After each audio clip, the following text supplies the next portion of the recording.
শুরু হয় ভানিকে দিয়ে, যার আজ কোর্ট ম্যারেজ হওয়ার কথা ছিল এবং সেখানে সে তার হবু বর মহেশের জন্য অপেক্ষা করছিল। কিন্তু তখনই মহেশের ফোন আসে এবং সে তাকে জানায় যে সে অন্য একটি দেশে চলে যাচ্ছে। এর সাথে সে এও বলে যে সে ভানিকে বিয়ে করতে পারবে না, কারণ সে অন্য কাউকে ভালোবাসে। এখন এটা শোনার পর ভানি পুরোপুরি ভেঙে পড়ে। এরপর গল্প 6 মাস এগিয়ে যায় এবং আমরা ভানিকে দেখতে পাই যে এখনও সেই কথা ভুলতে পারেনি, যদিও ভানির বাড়ির লোকেরা তাকে খুশি করার অনেক চেষ্টা করছে। এরপর ভানির বাবা ভানিকে একটা চাকরির ইন্টারভিউর জন্য ছেড়ে আসেন। এখানে আমরা জানতে পারি যে ভানি প্রায় ছোটখাটো জিনিস ভুলে যায়। এখন ভানি যখন সেখানে কিছু করছিল তখন সে তার ডায়েরিটি সেখানেই ফেলে আসে। আসলে ভানির গান লেখার খুব শখ ছিল এবং এরপর সে অফিসের ভিতরে চলে যায় এবং সেখানে ইন্টারভিউ দেয়। ভানি চাকরিটা পেয়ে যায়। এরপর ভানি যখন বাইরে আসে তখন ক্রিসের সাথে দেখা হয়ে যায়, যার কাছে ভানির সেই ডায়েরিটি ছিল। ক্রিস ভানিকে তার ডায়েরিটি দেয়। এরপর সে ভিতরে গিয়ে সেখানকার এক কর্মচারীকে মারতে শুরু করে, কারণ ক্রিস একজন গায়ক এবং সেখানকার লোকটি ক্রিসের গানের খুব বাজে রিভিউ করেছিল। আসলে এটা একটা সমালোচকদের অফিস ছিল। এখন ক্রিস সেই কর্মচারীকে বেশ মারে এবং সেখান থেকে বেরিয়ে যেতে থাকে। বেরোনোর আগে সে ভানিকে বলে যে সে খুব ভালো লেখে। এরপর ক্রিসের তার বন্ধুদের সাথেও ঝগড়া হয়, কারণ ক্রিস তাদের গ্রুপের গায়ক ছিল, তাই তার বক্তব্য ছিল তার নাম প্রথমে আসা উচিত। এই নিয়ে তার বন্ধুদের সাথে ঝগড়া হয় এবং সবাই তাকে ছেড়ে চলে যায়, শুধু একজন বন্ধু ছাড়া। সে ক্রিসকে জানায় যে তাদের জন্য একটা কোলাবরেশন এসেছে। সে একজন খুব বড় গায়ক এবং তার সাথে কোলাবরেশন হলে তাদের অনেক বেশি লাভ হবে। এখন ক্রিসও এর জন্য রাজি হয়ে যায় এবং সে গায়কের সাথে দেখা করতে যায়, কিন্তু সেই গায়কের অন্য কিছু চাইছিল। তখনই সেখানে ক্রিস ভানিকে দেখতে পায় যে চাকরির জন্য এখানে এসেছিল। এখন ক্রিস যখন ভানিকে দেখে তখন সে সেই গায়ককে বলে যে সে তার জন্য আলাদা একটা গান নিয়ে আসবে। এখন এটা শোনার পর সেই গায়কও রাজি হয়ে যায়। এরপর ক্রিস ভানিকে বলে যে সে যেন তার জন্য গান লেখে। আসলে ভানি অল্প একটু গান লিখেছিল। ক্রিস সেটা সবার সামনে গাইতে শুরু করে এবং সবার সেটা খুব পছন্দ হয়। তাই ক্রিস ভানিকে বলে যে সে যেন তাড়াতাড়ি গানের বাকি অংশও সম্পূর্ণ করে, কারণ সেই গায়ক তাকে খুব কম সময় দিয়েছে। তাই সে ভানিকে স্টুডিওতে নিয়ে যায় এবং তাকে লিরিক্স লিখতে বলে, কিন্তু ভানি কিছুই ভাবতে পারছিল না। এটা শুনে ক্রিস রেগে যায়। তখন ভানি বলে যে সে স্টুডিওতে বসে গান কি করে লিখবে, তার কিছুই মাথায় আসছে না, কারণ যদি তাকে কিছু ভাবতে হয় তাহলে তাকে অন্য কিছু চেষ্টা করতে হবে, তবেই সে কিছু ভাবতে পারবে এবং গান লিখতে পারবে। এখন ক্রিসও তার কথা বুঝতে পারে। এরপর সে তাকে বাইরে ঘুরতে নিয়ে যায় এবং এইভাবে সে আর ভানি একসাথে অনেক সময় কাটাতে থাকে। এর সাথে ভানি তার গানও লিখতে থাকে এবং কিছু সময় পরেই ভানির গান সম্পূর্ণ হয়ে যায়। এখন ক্রিস সেটা গায় এবং সেই অন্য গায়ককে শোনায়, কিন্তু সেই গায়কের বক্তব্য ছিল এতে কিছু র্যাপও থাকতে হবে, কারণ এটা বেশ সাধারণ গান। এখন এটা শোনার পর ক্রিস বলে যে সে এতে র্যাপও যোগ করবে। এখন এটা শুনে ভানি বেশ হতবাক হয়ে যায়, কারণ তারা দুজন এত কষ্ট করে এত ভালো একটা গান বানিয়েছিল এবং ক্রিস গায়কের একবার কথাতেই সেই গানটা পরিবর্তন করতে রাজি হয়ে গিয়েছিল, যাতে ক্রিস বলে যে তার শুধু টাকাতেই আগ্রহ। যা শুনে ভানির খুব রাগ হয় এবং সে সেখান থেকে চলে যেতে থাকে। তখনই সেখানে পুলিশ আসে এবং ক্রিসকে বকাবকি করতে থাকে। আসলে ক্রিসের বাবা খুব বড় মাতাল ছিলেন। যখন থেকে ক্রিসের মা মারা গেছেন তখন থেকে তার বাবা খুব বেশি মদ খাওয়া শুরু করে দিয়েছিলেন এবং সেই কারণে তিনি প্রতিদিন কোনো না কোনো ঝামেলা করতেন, যার জন্য পুলিশ তাকে ধরে নিয়ে যেত। এখন পুলিশ ক্রিসকে ওয়ার্ন করে যে সে যেন তার বাবাকে সামলে রাখে। এখন ক্রিসও তার বাবার এই কীর্তিকলাপের কারণে খুব বিরক্ত হয়ে গিয়েছিল, তাই সে তার বাবাকে অনেক টাকা দেয় এবং বলে যে সে যেন আরও গিয়ে মদ খায়। এখন ক্রিসকে এত রেগে যেতে দেখে ভানি তাকে বোঝানোর চেষ্টা করে। ভানি ক্রিসকে বলে যে তার আগে মনে হয়েছিল যে ক্রিস শুধু টাকার জন্য এসব কিছু করছে, কিন্তু এখন সে বুঝতে পারছে যে ক্রিস কতটা বড় সমস্যায় আছে। সে ক্রিসকে এও জানায় যে কিছুদিন আগেই তার বিয়ে হওয়ার কথা ছিল, কিন্তু বিয়ের দিনই তার বিএফ আশা ক্যান্সেল করে দেয় এবং তারপর থেকে ভানি কিছুই লিখতে পারছে না। কিন্তু যখন ক্রিস তার জীবনে আসে তখন সে আবার লেখা শুরু করেছে। তাই সে ক্রিসকে বলে যে সেও যেন হাল না ছাড়ে এবং তার স্বপ্নগুলো পূরণ করার পুরো চেষ্টা করে। এরপর ক্রিস আর ভানি মিলে ক্রিসের বাবাকে রিহ্যাব সেন্টারে নিয়ে যায়, কিন্তু সেখানকার ফিস ছিল অনেক বেশি। তাই ক্রিসকে সেই গানের উপর নিজের যেই সমস্ত রাইটস ছিল সেগুলো বিক্রি করতে হয়, যাতে সে ততটা টাকা পেতে পারে যে সে তার বাবার রিহ্যাবের বিল ভরতে পারে। এরপর ক্রিস তেমনই করে, কিন্তু সেই গানের উপর তার কোনো রাইট ছিল না, যার কারণে সে বেশ হতাশ ছিল। এর সাথে ভানির সাথেও তার একটা গানের ডিল হয়েছিল এবং এখন সেই গান কমপ্লিট হয়ে গিয়েছিল। তাই ক্রিস বুঝতে পারে যে তারা দুজনে আর কখনো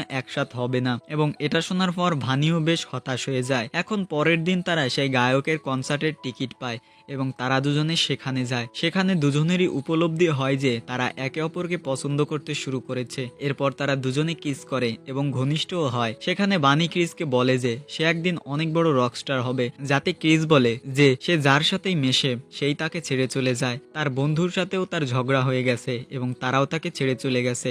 এখন এটা শোনার পর ভানি বলে যে ঝগড়া তারা করেছে নাকি ক্রিস করেছে। এখন ক্রিস নিজের ভুল বুঝতে পারে এবং সে তার বন্ধুদের কাছে ফিরে যায় এবং তার বন্ধুরাও ক্রিসকে ফিরে দেখে খুব খুশি হয়ে যায় এবং আবার একসাথে গান বানাতে শুরু করে, যেখানে ভানি তাদের জন্য আবার গান লেখে এবং ক্রিস সেই গানটা গায় এবং তাতে অনেক ভালো ভিউজ আসে, যার কারণে ক্রিস বেশ ফেমাস হয়ে যায়। তো অন্যদিকে ভানির বাড়ির লোকেরা জানতে পেরে যায় যে ভানি আর ক্রিসের অ্যাফেয়ার চলছে এবং যেই মুহূর্তে তারা এটা জানতে পারে ভানির মা বেশ টেনশনে পড়ে যায়, কারণ তার বক্তব্য ছিল ক্রিসের মতো ছেলেরা কখনোই বিয়ে করবে না এবং ভানির মা চায় না যে ভানি আগে যে কষ্ট সহ্য করেছে সেটা আবার তার ভাগ্যে আসুক। কিন্তু ভানি যখন এইসব শোনে তখন সে ওখানেই অজ্ঞান হয়ে যায়। এরপর তাকে হসপিটালে নিয়ে যাওয়া হয়, কিন্তু তার সমস্ত রিপোর্টস নর্মাল ছিল। কিন্তু ডক্টর তাদের সাজেস্ট করে যে তারা যেন একবার ভানিকে নিউরোসার্জনকে দেখিয়ে নেয়। তো অন্যদিকে ভানির মা ক্রিসকে বলে যে যদি সে ভানিকে বিয়ে করার জন্য রাজি থাকে তবেই সে যেন তার সাথে রিলেশনশিপে থাকে, কারণ সে চায় না যে ভানিকে আবার সেই সবকিছু সহ্য করতে হোক। এখন এটা শোনার পর ক্রিস ভানিকে বলে যে তারা দুজনে বিয়ে করবে, কিন্তু ভানি বলে যে এই মুহূর্তে ক্রিসের ক্যারিয়ার শুরু হয়েছে, এখন তো তাকে অনেক কিছু অ্যাচিভ করতে হবে, তাই তাদের দুজনের এত তাড়াতাড়ি বিয়ে করা উচিত না। এখন ক্রিসও তার কথা শুনে রাজি হয়ে যায়। এরপর ভানি নিউরোসার্জনের কাছে চলে যায়, যেখানে তার টেস্ট হয় এবং এখানে ডক্টর ভানিকে বলে যে সে যেন একটা তারিখ মনে রাখে, কিন্তু কিছু সময় পর জিজ্ঞাসা করলে ভানি আজকের তারিখও মনে করতে পারছিল না। এরপর ডক্টর আরো কিছু টেস্ট করে এবং জানতে পারে যে ভানি ধীরে ধীরে অনেক কিছু ভুলতে শুরু করেছে এবং এখানে ডক্টর তাকে জানায় যে তার অ্যালজাইমার্স আছে, যার কারণে ধীরে ধীরে ভানি সবকিছুই ভুলে যাবে, এমনকি সে নিজের পরিচয়ও ভুলে যাবে। যা শুনে ভানি বেশ হতবাক হয়ে যায় এবং সে বুঝতে পারছিল না যে সে কি করবে।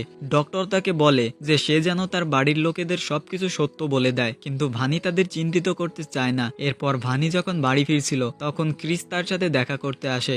সে বেশ চিন্তিত ছিল কারণ ভানি তার কল রিসিভ করছিল না। এখন ক্রিস ভানিকে জানায় যে তাদের গানের অনেক বেশি ভিউজ এসেছে এবং ফাইনালি সে ফেমাস হতে শুরু করেছে এবং সে জানে যে যদি এমন চলতে থাকে তাহলে সে একদিন রকস্টারও হয়ে যাবে। এখন এটা শোনার পর ভানি ক্রিসকে কিছুই জানায় না, কারণ ক্রিস তার ক্যারিয়ারে এগিয়ে যাচ্ছিল এবং সে তাকে থামাতে চায় না। তো অন্যদিকে ক্রিস ভানিকে জানায় যে কাল তাকে অন্য একটা শহরে যেতে হবে কনসার্টের জন্য, যা শুনে ভানি তার জন্য খুব খুশি হয়। এখন পরের দিন ভানি যখন অফিসে যায় তখন সে জানতে পারে যে তার নতুন বস অন্য কেউ নয় বরং মহেশ, এবং মহেশকে সেখানে দেখে সে বেশ হতবাক হয়ে যায়। মহেশ তার সাথে কথা বলে কিন্তু ভানি কিছুই বলতে পারে না, মানে তার মাথায় আসছিল না যে সে কি বলবে। এরপর ভানি ডিসাইড করে যে সে তার চাকরিটাই ছেড়ে দিবে। এখন সে ক্রিসকে বলে যে সে তার ব্যাকপ্যাক করবে, কিন্তু ক্রিস বলে যে কিছুক্ষণ আগেই তারা দুজন মিলে ব্যাকপ্যাক করেছে। এখন এটা শোনার পর ভানি আবারও হতবাক হয়ে যায়। এরপর ক্রিস সেখান থেকে বেরিয়ে যায়, কিন্তু সে বুঝতে পারছিল যে ভানির নিশ্চয়ই কোনো সমস্যা হয়েছে। এরপর আমরা ভানিকে দেখতে পাই যে তার অফিসের পার্টিতে যায়। সেখানে সে মহেশের সাথে দেখা করে এবং হঠাৎ করে তাকে বলতে শুরু করে যে তারা দুজনে কবে বিয়ে করবে, তাদের বিয়ের তারিখ ফিক্স করা উচিত যাতে তাড়াতাড়ি তাদের বিয়ে হয়ে যায়। এখন এটা শুনে মহেশও বেশ হতবাক হয়ে যায়। এরপর ভানি তাকে বলতে শুরু করে যে সে তাকে ইগনোর করছে কেন।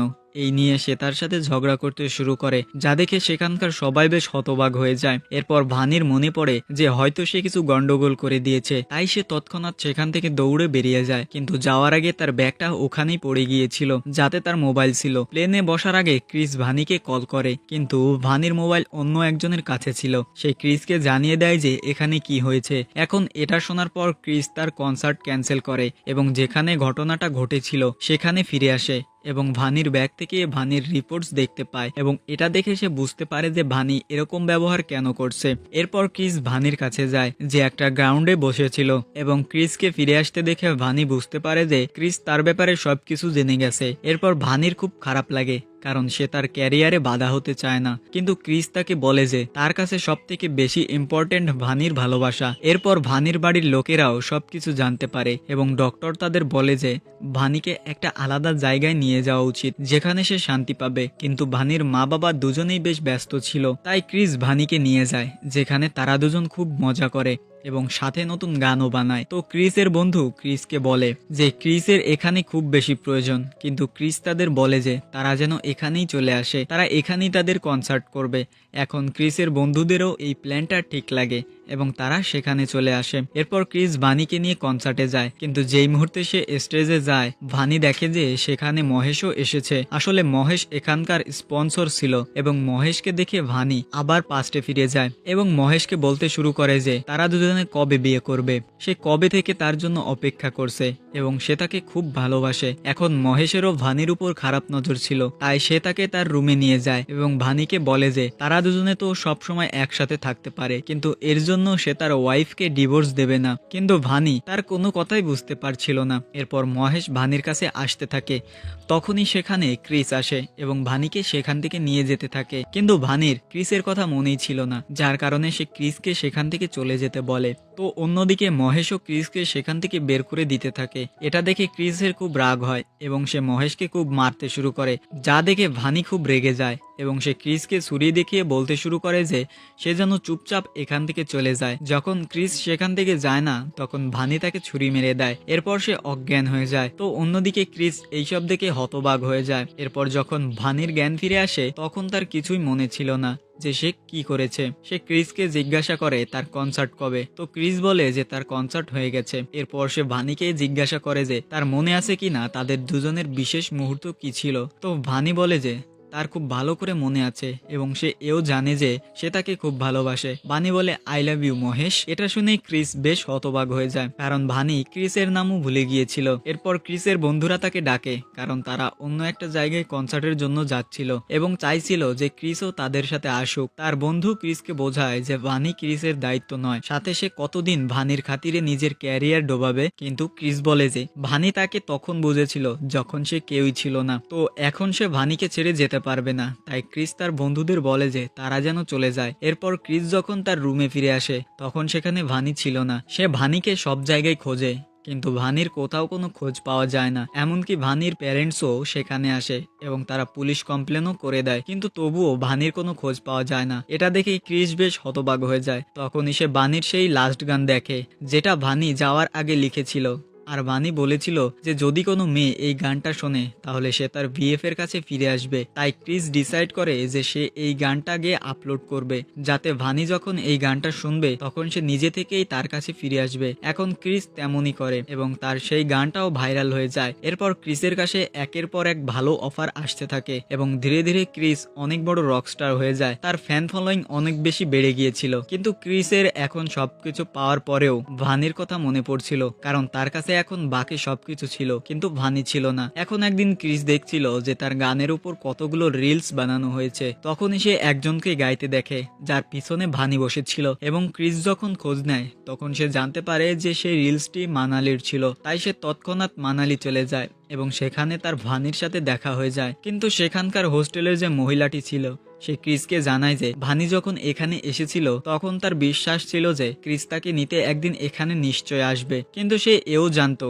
যে হয়তো ততদিনে সে সবকিছু ভুলে যাবে। তাই সে ক্রিসের জন্য একটা চিঠি লিখে রেখেছিল। এখন ক্রিস সেই চিঠিটা পড়তে শুরু করে, যেখানে ভানি লিখেছিল যে সে জানে যে সে অনেক কিছু ভুল করেছে। মানে ক্রিস যখন তার বন্ধুদের ছাড়তে গিয়েছিল তখন ভানি ভিডিওতে দেখছিল যে কিভাবে সে কাল মহেশের সাথে ঝগড়া করছিল। এরপর সে ক্রিসকে ছুরিও মেরেছিল এবং এটা দেখে ভানি বুঝতে পেরেছিল যে ক্রিসের তার কারণে কতটা কষ্ট হচ্ছে। সাথে সে জানতো যে যদি ক্রিসের সাথে সে থাকে তাহলে ক্রিস কখনোই গ্রো করতে পারবে না, কারণ তার পুরো ধ্যান ভানির দিকেই থাকবে। তাই ভানি সেখান থেকে বেরিয়ে গিয়েছিল। এখন এইসব পড়ে ক্রিস বেশ ইমোশনাল হয়ে যায়। এরপর সে ভানির সাথে দেখা করে, কিন্তু ভানি এতদিনে সবকিছু ভুলে গিয়েছিল। তার তো এও মনে ছিল না যে তার নাম ভানি। এরপর ক্রিস ভানির সাথে তেমনই কথা বলতে শুরু করে যেমন সে আগে করত, কিন্তু ভানির তাড়াতাড়ি কিছু মনে আসছিল না। কিন্তু একটু সময় কাটানোর পর ভানির মনে পড়ে যায় যে সে যার সাথে কথা বলছে সে ক্রিস কাপুর এবং সে তাকে খুব ভালোবাসে, যা শুনে ক্রিসও বেশ ইমোশনাল হয়ে যায় এবং তারা দুজনকে কিস করে এবং তারপর ক্রিস ভানিকে ফিরিয়ে নিজের বাড়িতে নিয়ে আসে